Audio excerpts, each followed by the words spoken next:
All right. Good morning to everyone.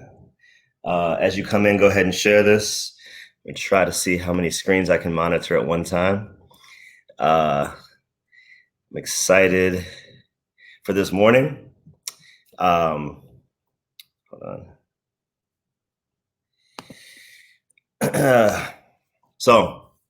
I'm excited for this morning to be with my friend John Ferrer.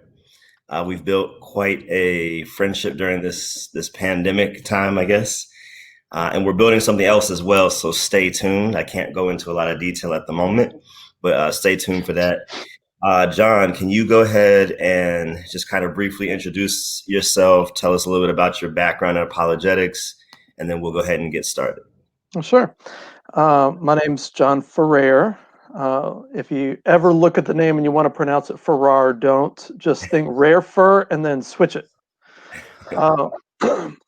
I come from the Southeast. I was raised in South Carolina, spent some time later in the Southwest in Texas, where I met my wife and got married. Her name's Hillary Ferrer. You might have heard of Mama Bear Apologetics. That's her founding ministry.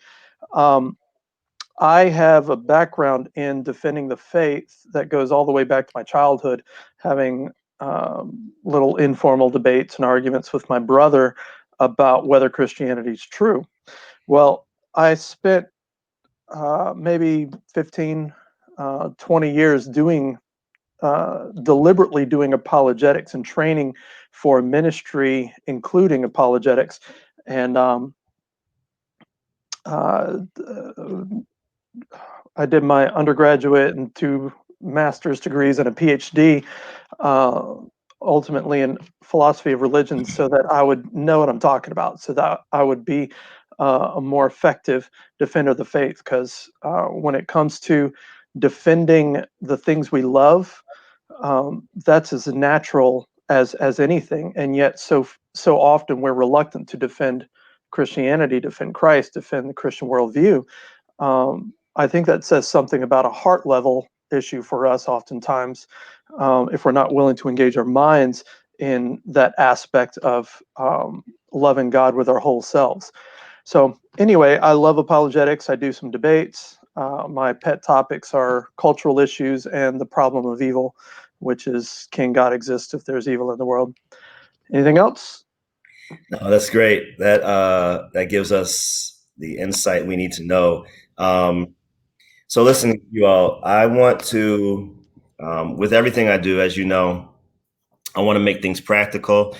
And that's going to be not just the kind of closing out focus, but the total focus. And so one thing I hear often or get asked often or pretty often is how to get started in apologetics or how to answer challenges from people of other worldviews if you don't have a degree in apologetics.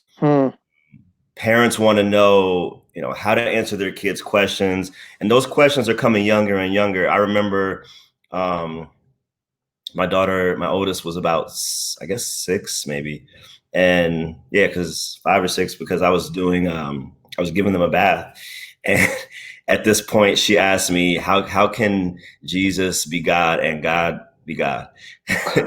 So I'm like, what the heck? This is what you're thinking about at 5 years old, 6 years old. So they're wrestling with some stuff that you may not be aware of, and some stuff you are aware of, but you just don't know how to answer it. One of the things that, and we'll talk about some resources at the end as well, because we want to give you those tools. We can't cover everything today, and this is not going to be the last time John will be on either. So this will be a repeat occurrence. But my 8-year-old, I was able to lead her to get saved, and a lot of how that happened, actually most of how that happened, is not because I'm a pastor or an apologist myself, but because I was able to use some of these resources and walk her through the evidence on her level. So let's get into this. And as we go, if you have some questions, go ahead and put them in the comment section. I'll try to keep track and get to them as many as I can. I thought I saw something coming up. Okay. So, as you all know, like I said, I'm a big believer in making things practical. As I've said before, knowledge without application is useless. It's great to know stuff, but if you can't use it or don't use it, then what's the point? So today, this discussion is, like I said, going to be very practical. So John and I are going to walk through 5 kind of uh, tips. This is not an exhaustive list, but it is a very good starting list.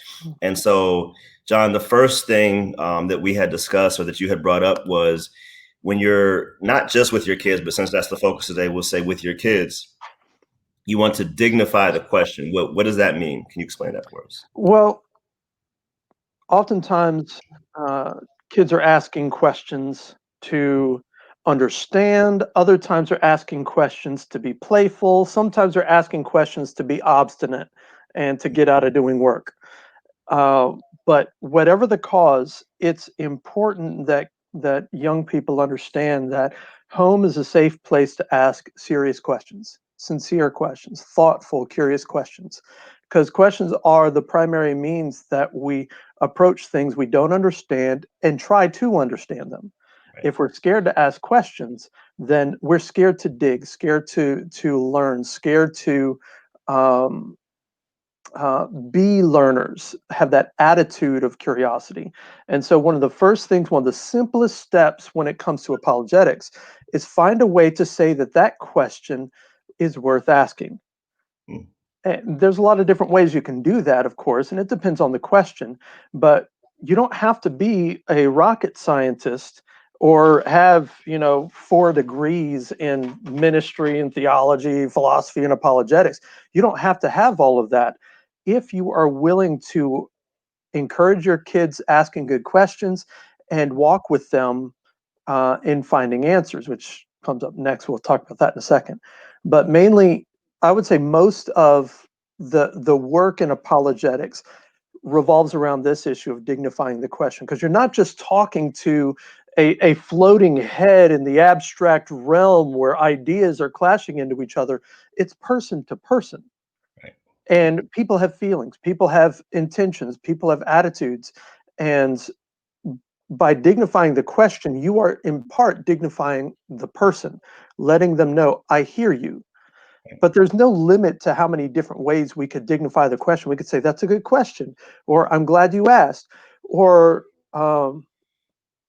why do you ask that? That's an interesting thought. What made you curious about this? Uh, these let them know that you're not dismissing the question and so dismissing them. Great stuff. Great, great, great, great. I know this can be difficult because kids ask a lot of questions. Man, one of the things, and quarantine has heightened the my lack of patience, I guess. Mm, And that's something I need to work on. So that's not anyone's fault because the way we learn is by asking questions. I often think of this book, Vince Vitale, who's a director at RZIM, has told me about, called the 307 questions Jesus asked and the 3 questions he answered. And Jesus, the one who knew all the answers, chose as his primary method of engagement to ask questions. And the way you learn about, even if you're dating somebody, you learn about them by asking questions. And so questions are how we grow, how we gain knowledge. And obviously, no one needs to gain more knowledge than our young people. So we can't be, I'm talking to myself too, we can't be turned off mm. or frustrated by their questions. As you said, John, we got to dignify their question, do our best to answer it, but also be honest about if we can't answer it, or at least answer it at that moment. That's a Um, really important point. I think a lot of times apologetics gets this reputation of um, we're all about the answers. We are the answer people. We have all the answers. Bring your questions to us, oh feeble peasant, and we in our magnanimity will wield our intelligence in ways that will amaze and impress you. And that's totally getting off base because it's a person-to-person relational dynamic where when we pretend to be, oh, I'm this all-purpose answer person, you come off condescending, you come off arrogant and rude and mean sometimes, instead of saying, wow, that's a good question. I think I've heard of something about this. Let me know what you think about this. And I can wield the same answer, but I'm wielding it in a way that is encouraging them to think it through and is asking for their feedback and their input. Now, that's in an answer situation. There are other times when you don't even have an answer. You're not sure. This is so out of left field. There's no way you could have predicted it. Are there going to be gorillas in heaven? Do robots have souls? These are clever questions kids can come up with, and sometimes just by talking about the question, asking where they're coming from, you might be able to deflate any doubt or fear that they're having about asking questions, and you're dignifying them. Sometimes a question doesn't really mean that much to them, and so even if you don't have an answer, it's not that important. But by engaging them personally and dignifying them in addressing the question, they feel safer in asking that in the future, or they even feel safer seeking answers. And you could say, wow, that's a great question. I never thought about that. Um, do you think you can look up some answers, and let's talk about that later. And I don't have to have the answer. And knowing that I don't have the answer is a huge weight off my shoulders. But Absolutely. knowing where we can go to find answers, that's helpful. That's really important. Absolutely. Uh, one other thought on this is, the schools that our kids go to, by and large, and even private schools, not a guarantee of anything, but Mhm. um, I know that definitely 7 years old at least, Michaela was coming home with what they're going to be teaching in the next Mm, session, and or a certain kid asks a question. And so part of the thing is I always want to preempt. Um, I want daddy gets to talk first, so to speak. So I'm going to let the school teach what they teach, but I'm going to teach you first. And this is also why it's important to make sure we're engaging in conversation with our young people and not just assuming that they're getting something just because we take them to church, because we don't always know what's going on in their head. And so when they say something and it just sounds maybe a little off, maybe a little pluralistic, universalistic, or something like that. mhm. Not that they understand it that way, but you understand it that way. Yeah. Then that's say, what made you say that way? What'd you just say? And give an answer. So what I'll often do is we'll sit, open the Bible. I'll say, like, this is what we think. This is why. Does this make sense to you? If it was the other way, would that make sense to you? And I'm asking questions, allowing her to determine in her own mind, yes, this is what I've heard, but does that actually make sense? Does it Yeah. actually make sense that I don't want to go off on a tangent here, but does it actually make sense that I'm not actually a girl? I could be something else. Does that actually make sense? Does it actually make sense that something can come from nothing? Now, I'm not going Mhm. to break down the cosmological argument with her, but I can say, hey, you know, um, mommy and daddy made you, right? You didn't just pop into existence. Like, very simple examples to help her kind of work through Yeah. logic or illogic of some things that are being presented. Um, That's a really good point. A question well asked can do a lot of the work of our whole intellectual project, trying to grow, trying to learn, trying to be lifelong students. If we can ask good questions and get good at it, mm, then we can kind of deflate unreasonable doubts. We can get closer to answers just by asking it right.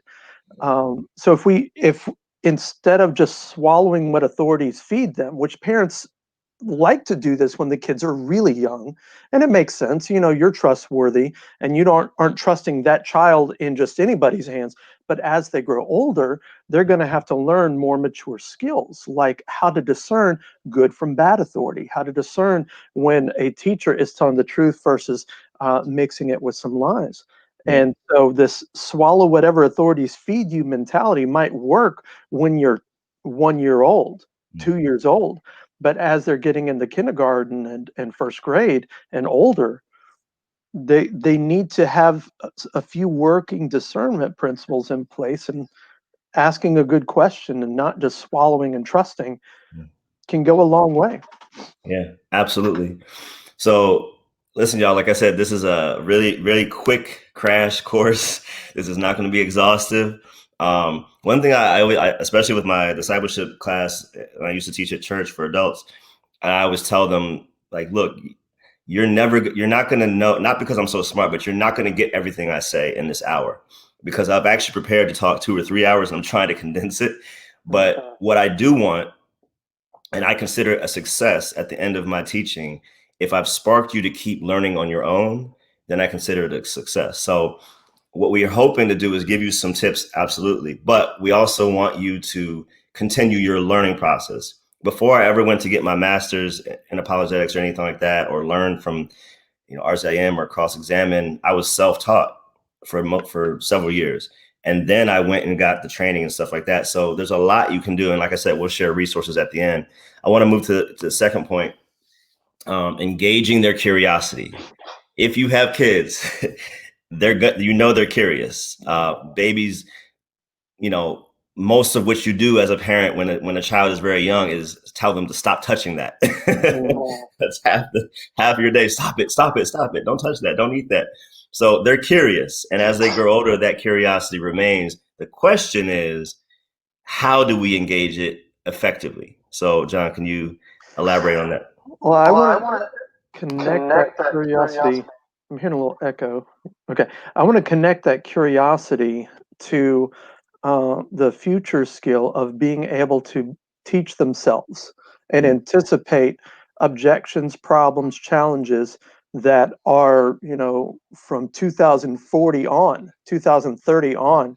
We don't know what the cultural landscape's going to look like when your kids now are adults, or at least getting into high school, college, graduating. We don't know what that's going to look like. Right. And so it's important to be instilling skills when they're young and most impressionable, or at least encouraging the attitude, the developmental process that they're in, so that they become lifelong learners, are bold and curious and determined to find answers when something's not adding up, when something doesn't sit right. That way, when it's 2030, 2040, your kid is starting at a law firm and they're having to sign a statement that commits them to a certain political worldview. They have the discernment in place to say, this raises some questions for me.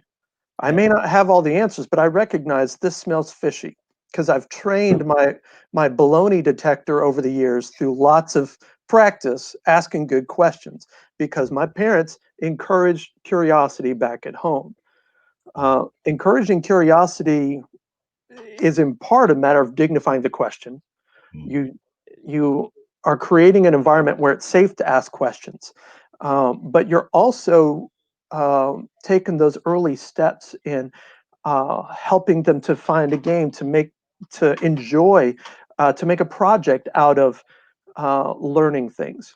Mm-hmm. So if we haven't included this link elsewhere, these points are found on papabearapologetics.com. 5 quick and easy apologetics tips for parents. We'll include the link, I think, in the comment section. But just to read a line from point number 2, encourage curiosity. Make your home a safe space for asking questions and searching for answers. Uh,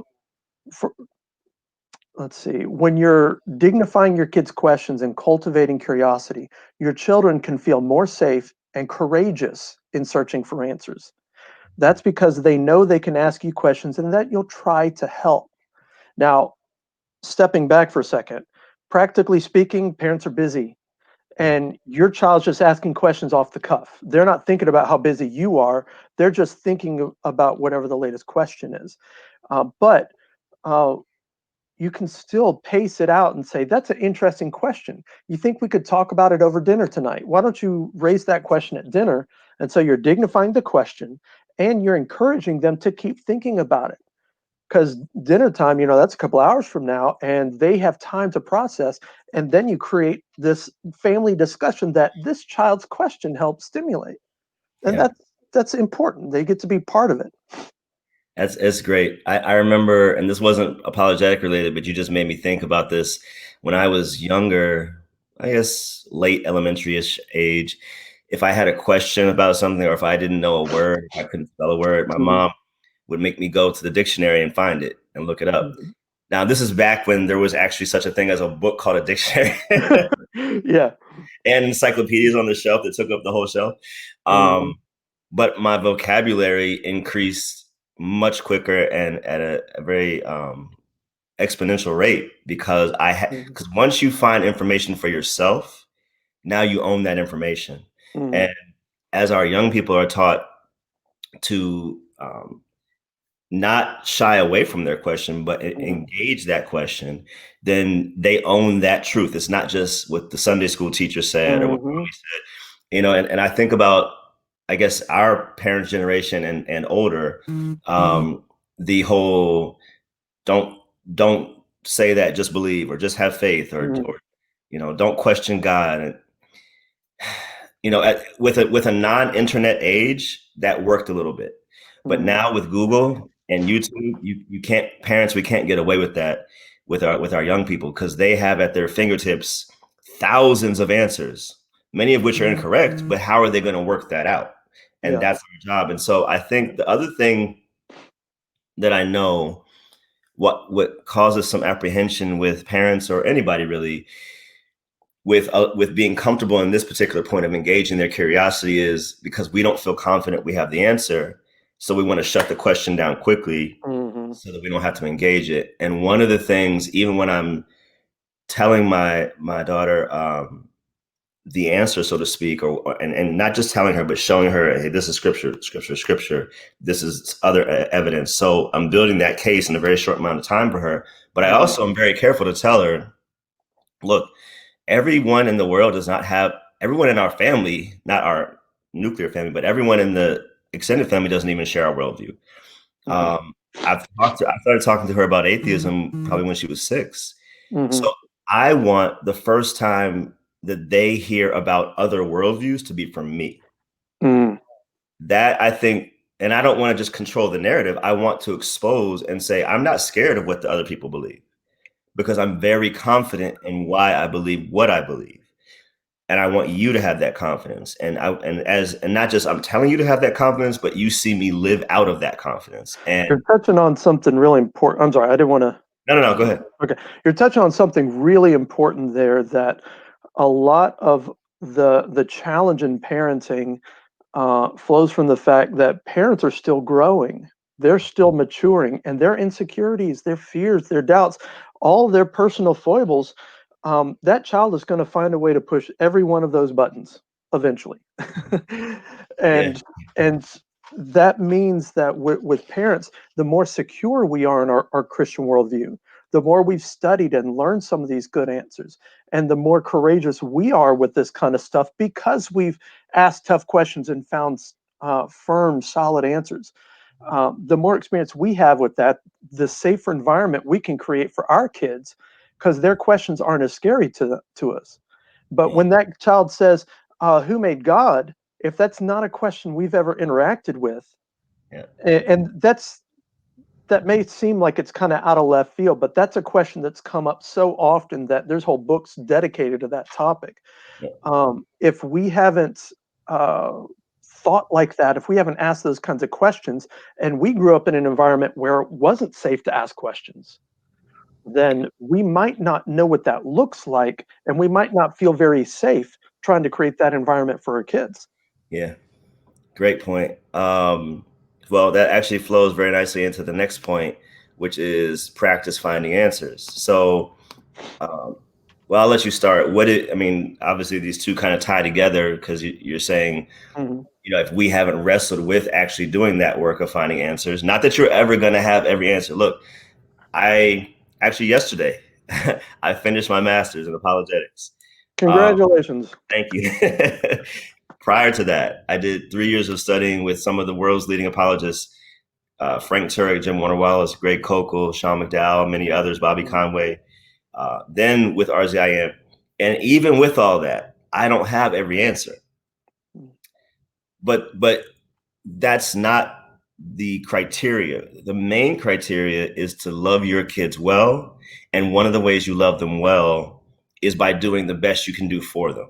So I want to take the pressure off any of you out there who are worrying, like, oh, what if they ask this? What we still have the Holy Spirit.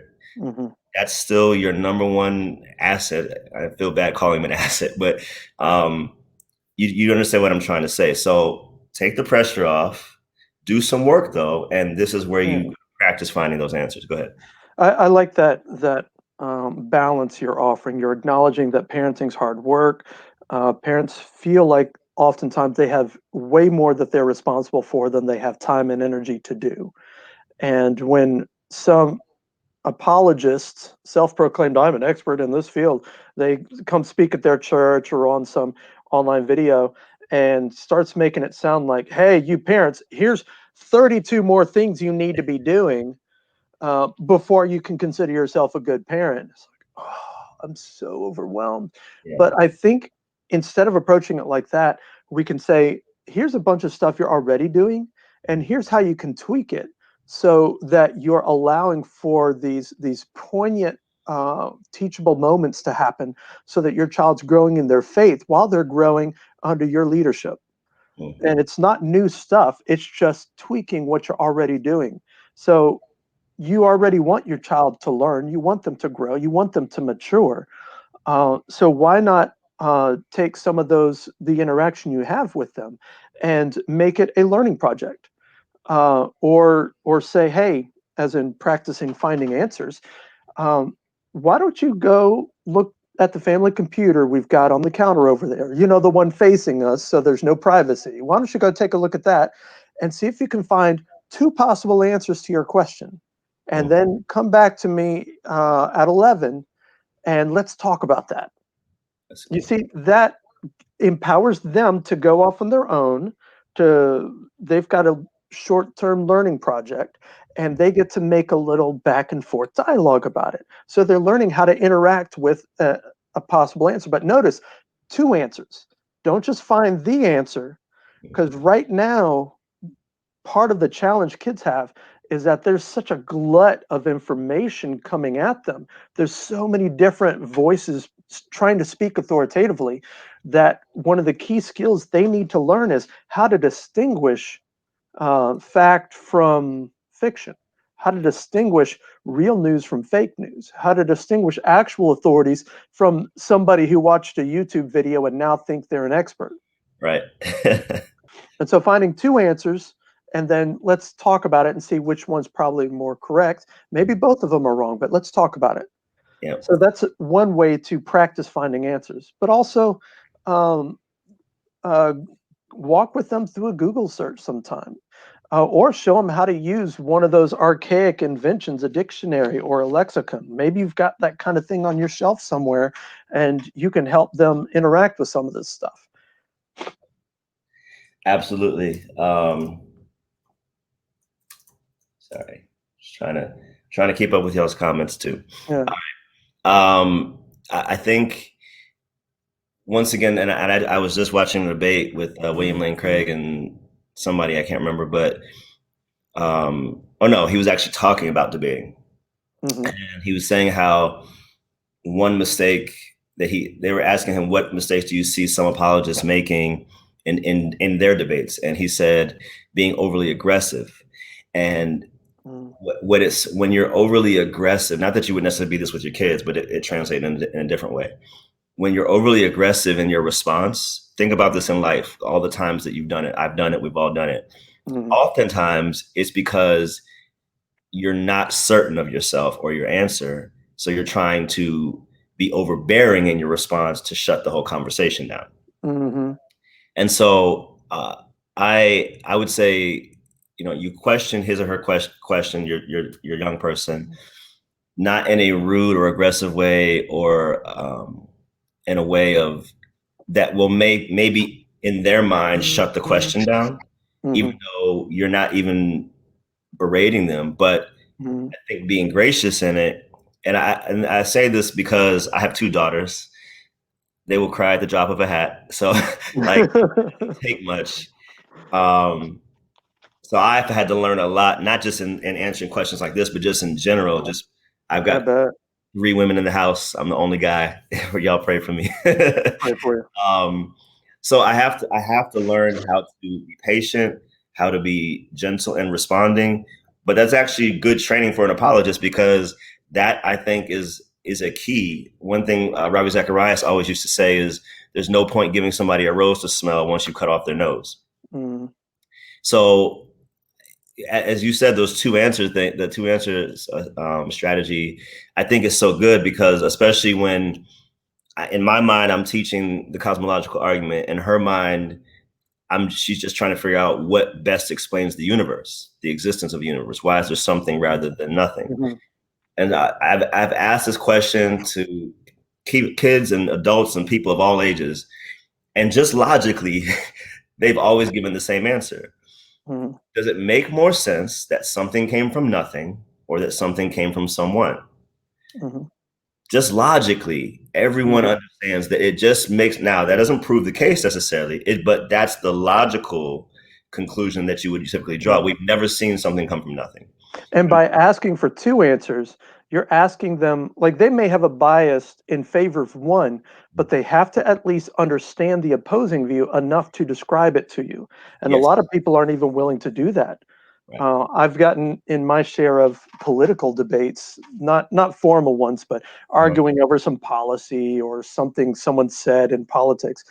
And oftentimes, when I try to describe the position I'm taking, the person I'm interacting with, it's clear they don't understand what I'm saying, and they're not trying to understand what I'm saying. They're trying to find something that they can take out of context and use as a weapon against me, Mm. even though it's clear they don't know the position I'm taking. And I'm sure I've done that too. I see it when it happens to me better than when I do it to other people. You know, Yeah. my cognitive blinders work in my favor. That's why I've got them there. You've got yours, I've got mine. They're supposed to protect me, right? Right. Um, but seriously, by trying to understand both at least two sides of a complex problem, it challenges us to that's a very adult skill. That's a very mature ability Yeah. to correctly understand a view that you don't affirm. Mm. No, that's really good. I want to there's a question in the comments, so I'm gonna throw this one Mhm. now just because it's present, it's kind of related. Um and my friend is asking, should we begin probing them to see if they have a question, or is it more advantageous to is there an echo?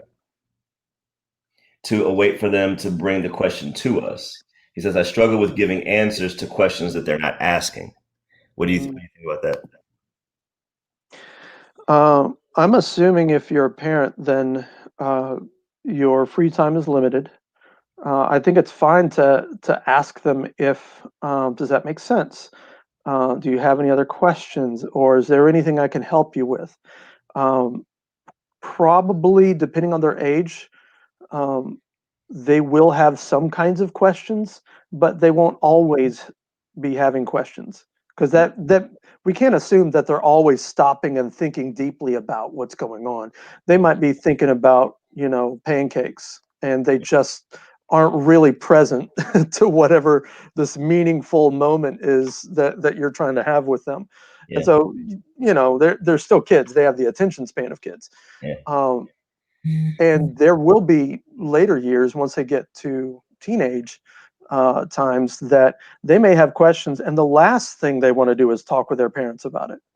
yeah, They can start have that sort of defiance, oppositional stance where they're trying to figure out their identity apart from their parents, hmm, and it can feel very cold and indifferent, like they don't like me and they're mean and moody or whatever. um, Maybe they're that too, yeah, but that still is a stage where they have to figure out where they are independently of the parents. And when you ask, how was school? Do they talk about anything interesting in class? mm, Um, did you have any questions that maybe I can help you with that came up at school? They may say it's fine, nothing, no, can I go to bed now? I yeah, mean, they're still kids, yeah, but it's good to ask. yeah. And that's When I did take them to school in those times, the first question when we get in the car is, so what'd you learn today? What'd you talk about? That's always my That's a good first. habit. Yeah, and they pretty much know that by now. But also, on my way to school, taking them to school, I reach my hand back and I pray over each one of them. Uh, so there's a intentionality behind how they are being trained to approach the day, so to speak. And regardless of what happens at school, that's how they started the day. I think also to that point, Destry, and this is kind of why we're sharing these practical tips, because I think that's why it's so important to start young. Because as you said, and I've spent most of my youth ministry career handling or dealing with teenagers. So I know that teenage mind well, and the defiance, and they want to be alone and all that. But I think also, as you mentioned, addressing cultural issues at the very beginning, those may give us insight or opportunity, I'll say, to not wait for them to ask questions. So in other words, based on what's happening in the world or in the neighborhood or wherever you are now, rather than wait for them to ask you, and this flows into our next topic. This is a teachable moment. This is something where I'm going to take the initiative and say, hey, let me sit you down. We got to talk about some stuff. Let me walk through some scripture with you, because I need you to understand this before the media even has a chance to shape your narrative or understanding. I'm going to preempt this situation. So actually, let's flow into that. You talk about pausable moments. I say teachable moments, same thing. How do we engage in those? How do we recognize those? And how do we make the most of those? So, as I understand it, teachable moments are a broader category of all those different points in which you can get a sense this person is ready to listen. There's something poignant going on, and you can have a meaningful teachable moment. Generally, people don't like being preached to, and they generally don't like being taught. But surprisingly, we all love learning. And so teachable moments are those rare occasions where we're open to being taught because we so want to learn about something, or we're ready to learn whether we realize it or not. Because that moment has just softened us. It just penetrated our defenses, and now we've got an opportunity to learn. Our guards down. Pausable moments would be like a subset of teachable moments where you're watching something, you're listening to something, and you have an opportunity to hit the pause button and say, did you see what just happened there? What logical fallacy just happened in that political speech? It should be all over it. We've talked about this one. I think you'll know this one. Yeah. Or did you see what that interviewer just did when they talked to this person, and how they stood and acted differently versus talking to this person? What did you notice that? Why do you think that? And those are opportunities where you are sharing a bit of life together, eh, specifically in front of media somehow. Mm. And you pause and say, hey, did you recognize that this guy opened the door for the girl he was interested in, but then let it slam in the face of her three friends? Do Mhm. you think he's a gentleman? And then they're like, I see what you did there. But those moments stick. I can testify it because my wife, Hillary, when she was a young kid, I don't know if she was a teenager yet, she might have been preteen, but her mom and her, they were watching a movie. And at one point, the lead guy in the movie did just that, or the show, I don't remember. He opened the door for the girl he was interested in, and then didn't open it for her friends. And chivalry. I'm a sucker for chivalry, so I don't find it offensive when guys open doors for females. Maybe you do. We can have that debate some other time, preferably. But she said, "You see how he did that? He's not a real gentleman. He's acting like one to get the girl, but once he's got the girl, he's not going to be a gentleman anymore because he Yeah. was only acting." And that's stuck to this day. Hillary remembers that 20, 30 years ago. Those That moments matter. they do, and it's so interesting. I was doing some work yesterday evening, so the kids were watching the movie before bedtime. Um, so actually, okay, so this is two parts. So the night before they were watching Peter Pan, but Mm. the adult version one, the one with Robin Williams, Okay. and uh, so my wife, I think she's trying to like reintroduce her childhood to them, basically, Hmm. because she's gotten them hooked on so many different movies that she loved. But this one didn't work. Uh, Okay. Not bad or anything, but they got scared. Okay. So with my, especially with the 6 year old, I had to explain very clearly the difference between reality and make believe, because Mm. in their mind, and we think this is obvious, and so and this is really an interesting point. They don't always discern between, because if they see real actors, even though it's Mm. a like Harry Potter movie, but they'll say this is real because they're real people. That's not Hmm. real though. But they don't Mm. understand that not cartoon is not the same as not as real.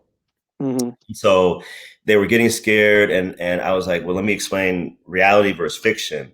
And speaking of Harry Potter, I'm not in favor necessarily of it, but my daughter, my oldest, loves reading, and she's been reading the books, and so Hmm. letting them watch the movie. But once again, I want to preempt, so I did a whole Bible study with them on angels and God, and how just because you can't see God does not mean he's not real. And this is why I know he is real. And this is so we did Hmm.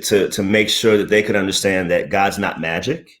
I don't know Hmm. why it is that almost every movie now, kids movie, is some kind of like witch or magic. It's just like, can y'all make up It's some targeted. It's on purpose, but we don't have to go there right now. yeah. Yeah. But so then last night they were watching the cartoon Peter Pan version. Mm. And then it was getting close to bedtime anyway, but my wife paused it to explain to the my oldest, well, to both of them really, how sexist the movie was. And when you're a kid, I'm sure when she was a kid, she didn't realize it was sexist. She didn't realize that there was some racist parts in there. She was just a kid watching a movie, right? But now with your adult brain, you're like, oh, this is hitting me kind of differently. And Hmm. what it became though was a teachable moment, so Hmm. that she could tell my daughters, no, you don't have to fight with other girls over a guy, Hmm. which was happening. So those little things are teachable moments, pausable moments where that's a just like your wife has memorized or has remembered that for years. Hopefully, my daughters will remember Hmm. these lessons for years as well. Yeah. Yeah. I think my wife and I we saw The Fox and the Hound. So we're going through old Disney and Pixar. We watch all the stuff that's supposed to be for like teenagers and younger, Uh-huh. and we watch it. And since we've got both got this apologetics background, we're seeing all sorts of layers of things going on that we never picked up the first time around. The Fox and the Hound is like an allegory for segregation, and it ended up being like a really startling, jarring experience for us as adults because we're like that storyline didn't end where I thought it was going to. That is very strange. Yeah. And if you've got Disney Plus, you can go see some of these old shows that go back and show all the stereotypes, all the offensive stuff, which I think for history's sake is still important. I think Yeah. it's still worth going looking at those things so we know where we came from. But yeah, lots of plausible moments there too. All right. Let's do the last one for today at least. Spot the fallacy. Now, you got a philosopher and like a philosopher in training here. So Mm. we can do this for a long time. We're gonna keep it relatively brief. First of all, can you just explain what is a fallacy? Okay, so a fallacy is any breakdown in reasoning it, where the reasoning isn't achieving the conclusion. You Gotcha. list these evidences or these claims, and if these claims are true, this conclusion must be true. Mm, Um, and that's a logical argument. And a fallacy refers to either formally where you've put your pieces together wrong. mhm, That's a formal fallacy. right. An informal fallacy is where it's not about the pieces being in the right order. It's that the premises themselves, the claims you're making are somehow mistaken. Now, there's a couple of them that you've probably already seen. You just didn't know what they were called if you have no background in logic. If you do have a background in logic, then you did know what they were called, and you see them all over the place. Yeah. Um, this is always my favorite section to teach whenever I teach logic at the college level, because formal fallacies, it's just kind of a hobby for me, identifying the breakdowns in reasoning. Yeah. And so one of them, for example, is the ad hominem, which is Latin for to the man. It means instead of addressing the claim or the truth of it, you're attacking the person. Like, Joe Biden's healthcare policy is terrible because he's creepy. Even if he's the worst person alive, he may still have a great policy. If you're judging it just on your feelings about the person, Yeah. then you may be missing the claim or the policy or the thing that's independent of that person. That's an ad hominem fallacy. Circular reasoning is another one, Mhm. where you kind of snuck your conclusion into the evidence for the conclusion. One of the most common ways I've heard this made, and there's some people that'll dispute me on this, but I think it's still fair. The Bible is true because the Bible never lies. Yeah. You know, I've actually, as you say that, this is the most, I'll say one of the most common, and it's also considered begging the question. So we've all done this and or said it and definitely seen it. So this is probably the most common one. But with Muslims, Mhm. because I'll say, why do you know that the Quran is perfect? Because Muhammad said so. Well, how do you know Muhammad's a true prophet? Because the Quran says so. Well, how, like, we just go Mhm. and they don't typically see until sometimes I'll literally say like, okay, and draw a circle until we can kind of get an understanding of Mhm. that your conclusion is your premise, which is also your conclusion. Yeah. Yeah, and this one you get better at recognizing it. There's a lot of different ways it can come out. Another one, and this is pretty simple to understand, it's a false dichotomy. Don't let the big word scare you. It just means someone has put it out there like there's only two options when there might be more. Yep. Um, so you either vote for Trump or you vote for Biden. Those are the options. And I'm using relevant, contemporary examples. But are those really the only options? Mhm. You can not vote. I'm not saying you should not vote, but that's still an option. You could vote for a third party. You could vote for a write-in. There are other options, and to say these are your only two options is false. Right. When it comes to all sorts of other things, we want to try to simplify things so that we can understand them better, but we end up oversimplifying. Yeah. And a false dichotomy is a way to try to trick people into taking a side they don't really take by limiting their options. If they say you either hate women or you support abortion, Right. hold on. Those aren't the only options here. Yeah. Uh, Absolutely. another one's cherry picking, which is a way to kind of make it look like you've got this foolproof case, but really you've just handpicked evidence that supports your view Mhm. and ignored or suppressed the opposing evidence. A good explanation for things can account for the evidence for and the contrary evidence and say, here's how we understand that. It's A good kind of like a explanation will straw do that. man argument to a degree, right? Um, a, a straw man is where you're Reverse. mischaracterizing. Straw man's actually just that could be included on the list. That's so common. Yeah. Um, cherry picking is a question of the evidence.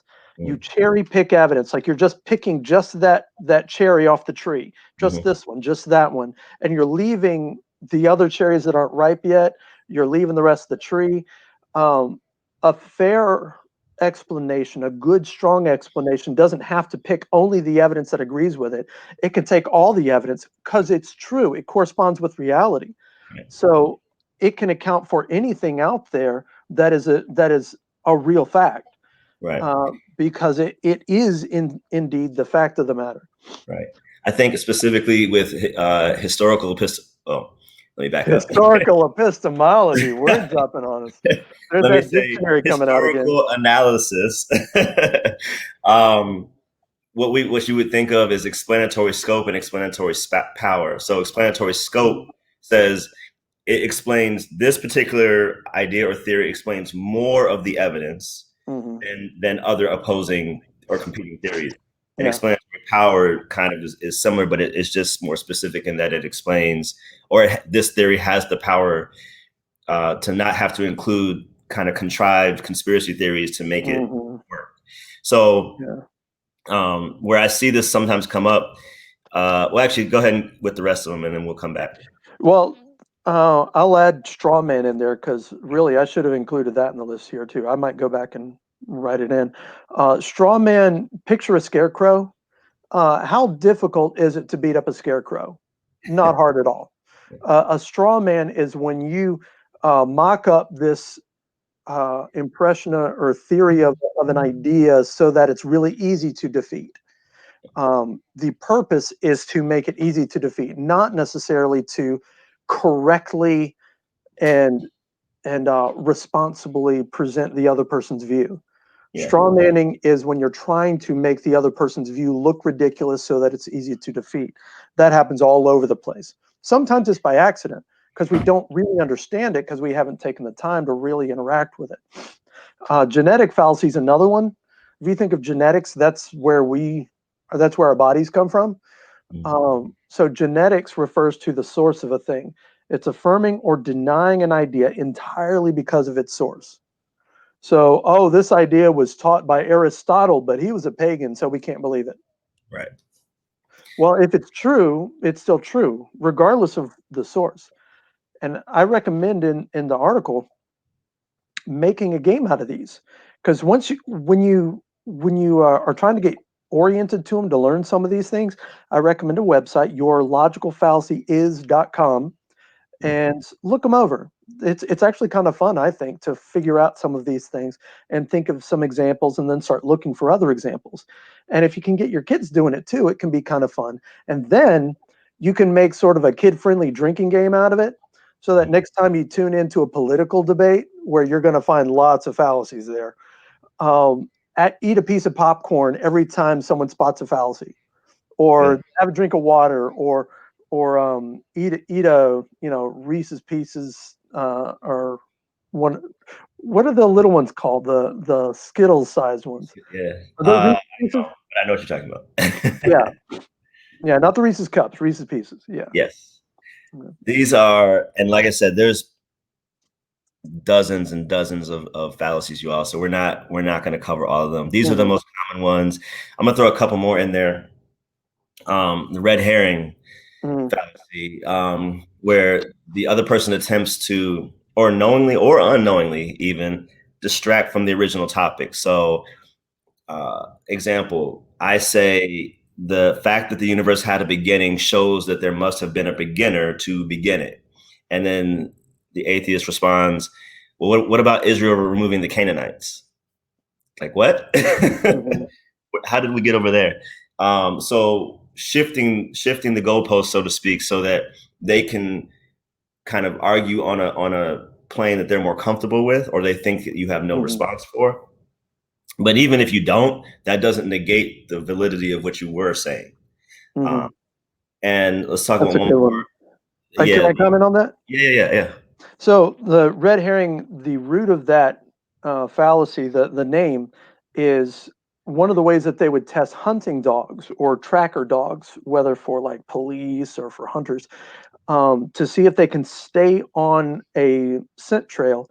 Is they would use pickled herring. It's a kind of fish you pickle it. It's really strong, pungent smell, and dogs go, hunting dogs that are trained for their ability to track a scent, they love those real strong smells, and they would put pickled herring on a different path to see if it would distract the dog. So we would change scent trails and start following the pickled herring. And incidentally, it's a red fish that's been pickled. So that's where you get this idea of associating a deliberate distraction versus a red herring. Learn something new every day. Yeah. All right, so I'm gonna throw one more in, and then we're gonna get some final thoughts, then we'll get some resources, and we'll be done for the day. The argument from ignorance. Mhm. This is where one claims that due to a lack of evidence, the claim must be false. Uh, a lot to say. A lack of evidence is not necessarily evidence of lack. That's the first thing. And also, that claim must be proven through further investigation. So, example, your kid may be told or taught that you can't prove God exists, right? Well, number one, that doesn't mean it's not true. I mean, that doesn't mean that's true. But that also depends on your definition of proof. So let's say that we do take it at face value. Through an examination of the available evidence in science and history and archaeology and philosophy, we can formulate a very strong abductive. So abductive means we're reasoning to the best inference. Like based detectives do this. It's a holistic kind of argument instead of just following one line. Exactly. And so we're not saying that I can only look at archaeology and then, oh, I show God exists.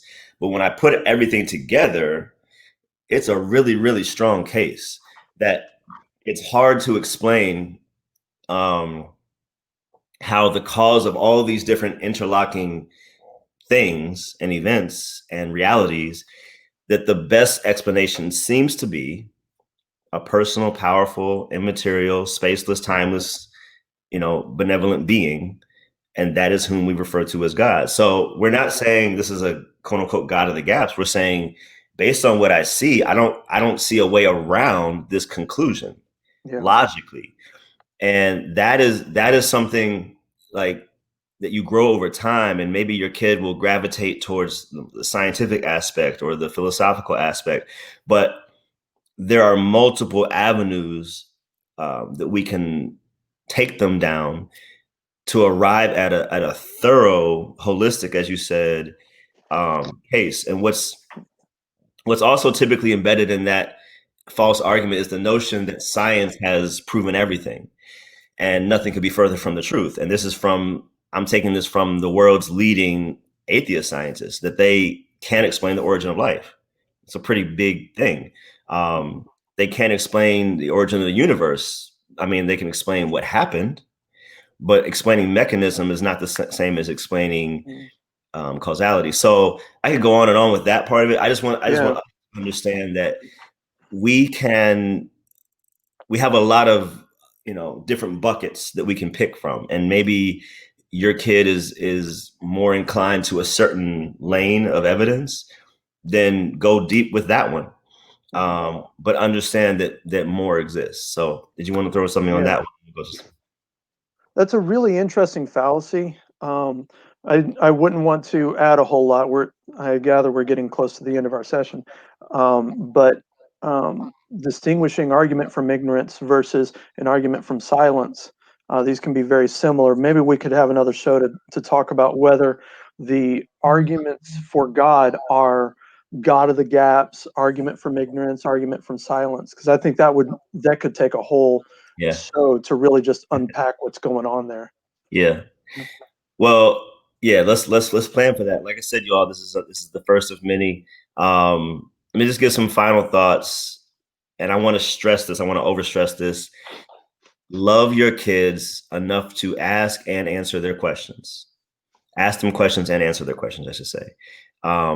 That is part of our role as, and I don't want to just say parents, mentors, youth pastors. Um, if you're involved with youth in any way, shape, or form, like love them in this way. Jesus said, "Love Lord your God with all your heart, soul, and mind." One of the ways we love Him with our mind is by using it.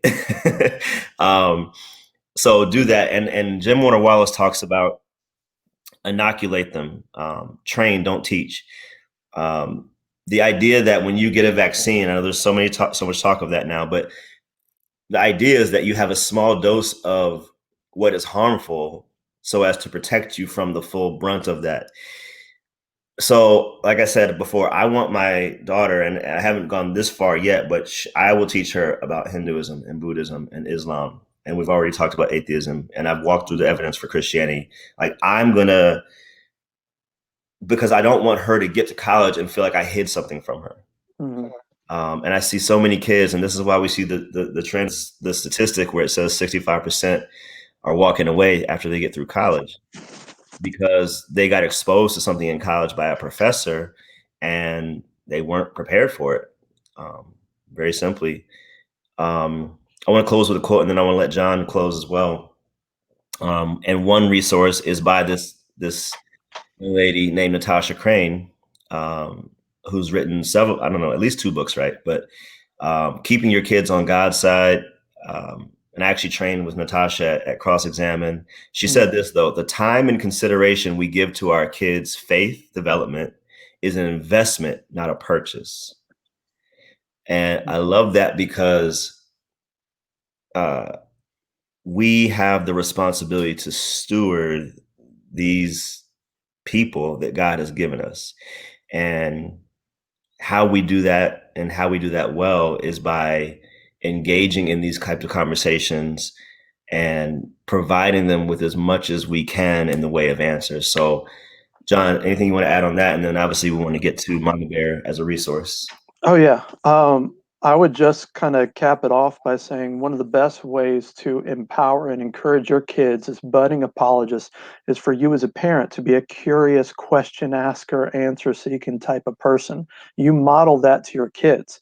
And when you are bold in asking tough questions and watching, documentaries instead of Netflix and chill and veg out about some stupid show, watch something where you can learn from it, or invite the kids along while you're watching something that's kid friendly but still educational, and begin developing an appetite for learning, an appetite for being intellectual and curious and thoughtful, for getting behind that two-dimensional image and figuring out how does that connect to my life? How does that connect to the world? And identifying that third dimension, the depth that gives more meaning and significance to everything that you're viewing, everything you're participating in. That extra dimension makes a world of difference in being a deeper person yourself and equipping your children to be able to think deeply about issues that are pouring down over them at school, at college, from their friends and media. Absolutely. Let me plug one more resource before we get to the final one, saving the best for last. Mhm, Cold Case Christianity for Kids by my friend and apologist Jim Warner Wallace. Listen, you all, this book, and there's videos you can watch online for free even before you buy the book. We did the videos. There's 10 of them. We did them, all 10 of them, at least twice, maybe three times before mhm, we ever even read the book because she was too young to really grasp it. And mhm, the first lesson in that video is don't be a know-it-all. And very mhm, simply, it's just, if the book, it doesn't go into the depth of, if you've ever heard me do an apologetic session, it's not going to go that because they're not ready for that. But it's training them how to think. So don't mhm, be a know-it-all simply means don't assume you know the answer. Even as I tell people when I teach, check me. Don't assume just because I said it that I'm right. I'm open to you fact checking me. Go to like I should be open to that. And not being a know-it-all is an important skill to have in life, and we don't see it mhm, practiced as much as it should be in our current mhm. environment. And then the final resource we want to definitely talk about is Mama Bear and Papa Bear Apologetics. So, John, I'll let you have this. Oh, well, Papa Bear Apologetics is still a young startup. We're developing some content for it. At this point, I'd probably direct more traffic to Mama Bear Apologetics because they've got all sorts of podcasts and articles, and the book is just phenomenal, just doing great. And I think this week Hillary just finished some of the revisions on the workbook that would accompany it. It's already a good book designed for group study, but the workbook should allow them to go even deeper. And she's got some other things in the hopper right now, which we're looking forward to that. I don't know how comfortable she is with broadcasting or giving teasers about it, but she's got some good stuff worked up right now. So I'd recommend Mama Bear Apologetics. And if you want to find the article we were just talking about, all that information's on Papa Bear Apologetics under, let me see, it is the title is, I think it's 5 quick and easy apologetics tips for parents. Perfect. Well, I thank you John, first of all, for joining me. I thank everybody. I hope you got something out of this. Feel free to message me later or email or go to those websites. And I'm sure you can message John or Hillary as well if you have further questions. But a lot of the resources are already there on both of their websites. So just read through some of those articles and blogs. You'll get a lot of what you need to get started. But once again, I want to encourage you, keep learning, keep studying, keep loving your kids. So thank you, John. We will have a part 2, 3, 4, and 5 for sure. But for today, we're going to close it out. Thank you all. Love you all. And God bless. God bless.